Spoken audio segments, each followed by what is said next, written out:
தெய்வீக இல்லற வாழ்வு 10வது கருத்து. பெண் பார்க்கும் படலம். பெண் பிடித்திருந்தால் குறைந்தது 3 முறையாவது பெண்ணை பார்க்கவும். எதற்காக நாம 3 முறை பெண்ணை பார்க்கணும் அப்படின்னு சொல்றோம்னா, இப்ப நம்ம டேபிள்ல ஏகப்பட்ட கலர் பென்சில் இருக்குது. இருந்தாலும் சிகப்பு கலர் பென்சில் எங்கேன்னு சில நேரம் தேடுவோம். அதாவது பக்கத்திலே தான் இருக்கும், ஆனாலும் எங்கேன்னு தேடுவோம். அப்ப நமக்கு ஒருத்தர் வந்து சொல்லுவாரு, இந்தாதானே இருக்குது பென்சில், சிவப்பு கலர் நீ கேட்டது, இங்க பக்கத்துல வச்சுக்கிட்டே தேடுறியே அப்படிம்பாரு. இதுக்கு பேர் தான் கண்ணை கட்டுறது அப்படின்னு சொல்லுவாங்க. நம்ம பக்கத்திலேயே தான் வச்சிருப்போம், இருந்தாலும் தேடுவோம். இது மாதிரி நீங்க நிறைய தடவை தேடி இருப்பீங்க. இந்த மாதிரி கண்ணை கட்டுறதுன்னு பெண் பார்க்கும் படலத்துல நடந்துடக்கூடாது அப்படின்றதுக்காக தான் நம்ம 3 முறை அந்த பெண்ணை பார்க்க சொல்றோம். இப்ப சாயங்காலம் ஒரு 7 மணிக்கு பெண் பார்க்க போறாங்கன்னு வச்சுக்கோங்களேன். அந்த வீட்டுல ஒரு பெண்ணையோ ஆணையோ பார்க்கும்போது இந்த படத்துல இருக்கிற மாதிரி இருப்பாங்க. நீங்க மறுநாள் காலையில பாத்தீங்கன்னா அவங்க இந்த படத்துல இருக்கிற மாதிரி இருப்பாங்க. இதைத்தான் நம்ம கண்ணை கட்டுறது அப்படின்னு சொல்லுவோம்.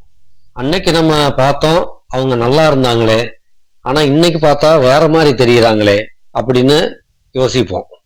அதனாலதான் அந்த மாதிரி வித்தியாசங்கள் தெரியக்கூடாதுங்கிறதுனாலதான் நம்ம 3 முறை பெண் பாருங்க அப்படின்னு சொல்றோம். யார் முழுமையான அழகு? இந்த உலகத்துல எந்த ஆணும் எந்த பெண்ணும் முழுமையான அழகுங்கிறது கிடையாது. எல்லாருமே ஒரு சாயல்ல திடீர்னு அழகா தெரிவாங்க. இப்ப இன்னைக்கு ஒரு சாயல்ல அழகுன்னு பார்க்கும்போது அவங்களே இன்னொரு ஒரு வாரம் கழிச்சு பாருங்க, அட அன்னைக்கு பார்த்தமே நல்லா அழகா இருந்தாங்களே, இன்னைக்கு அந்த மாதிரி இல்லையே அப்படின்னு தோணும். இதை நீங்க எல்லார்கிட்டையும் பார்க்கலாம். இன்னைக்கு அவங்க அழகா தெரியறவங்க இன்னொரு ஒரு வாரம் கழிச்சு பாத்தீங்கன்னா அந்த மாதிரி அன்னைக்கு பார்த்து அழகா இருக்க மாட்டாங்க.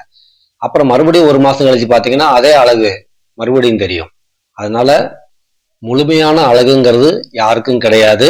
அப்பப்போ ஒரு சாயல்ல அழகா இருப்பாங்க. இதுதான் உண்மை.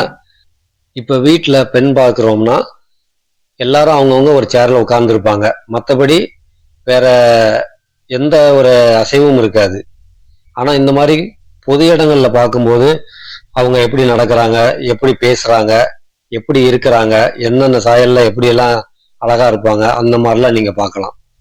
இரண்டாவதா அடுத்து ஒரு பொது இடத்த எடுத்துக்கோங்க. அங்கேயும் நேரம் செலவழிச்சு நல்லா பாருங்க. அப்புறம் கடைசியா வீட்டுல பெண் பாருங்க. இப்ப நீங்க கவலையே பட வேண்டாம், ஏன்னா பகல்ல நல்லா பார்த்துருக்கிறீங்க 2-3 நாள். அதனால இப்ப வீட்டுகள்ல பெண் பார்த்ததுமே அந்த படலம் நல்லபடியா முடிவடையும். இப்ப நமக்கு கண்ணை கட்டுற பிரச்சனை இல்லாம தெளிவா இருப்போம்.